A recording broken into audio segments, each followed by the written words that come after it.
Don't let many of you be teachers. There's too many people. We have a brother, we're never perfect. What are you saying? You're perfect, you're never going to sin? We're always sinning. I'm probably sinning while I'm breathing. I'm probably sinning right now. I've had people tell me that my whole Christian life, and I say, well, you probably ought to get born again. I don't like you. You think you're perfect. I never said that. I think he sees me that way. And me believing that brings the best out in me.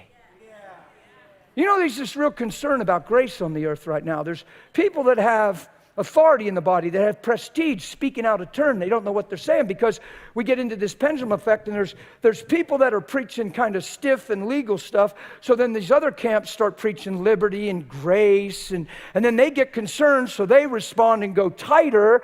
They react and they go looser.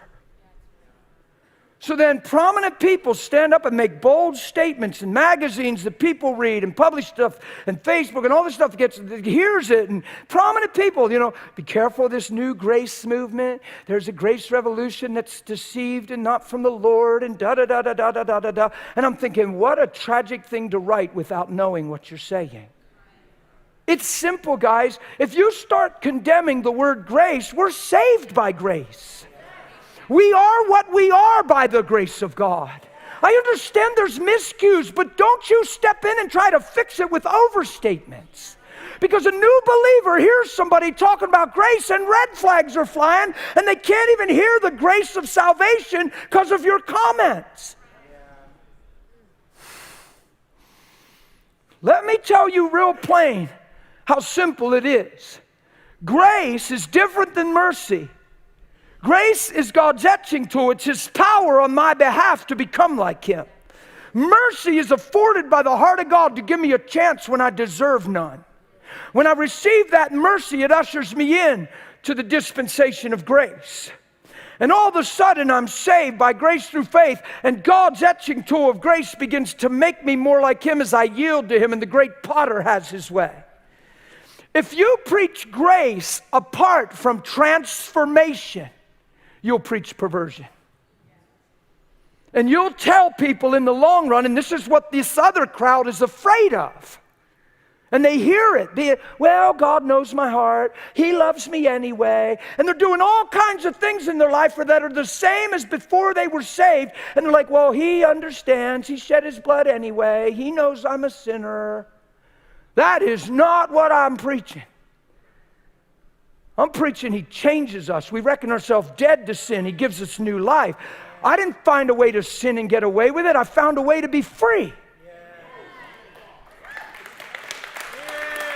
Now listen to me. Grace apart from transformation is perversion. But don't you tighten the message to react to the looseness. Just preach the gospel. Because now we got this pendulum, and people get hurt and confused and back into camps when God wants to make us one. So here's Jesus in this happy, healthy middle place going, hey guys, no, I'm right here. And we're all doing it in the name of the Lord. And writing our big excerpts and all this stuff. You're always saved by grace. Grace is nothing to be concerned about. It's something to rejoice in. He's grace for grace. We beheld Him in grace and truth. We're saved by grace through faith. His grace abounds. You are what you are by the grace of God. You're going to throw all those scriptures away because somebody preached loose? No, just preach the truth. Grace is not an empowerment to stay the same. Grace is a guarantee to change. And guess who gets all the glory? Ain't no super Christians, just believers. I'm having so much fun. Are you okay?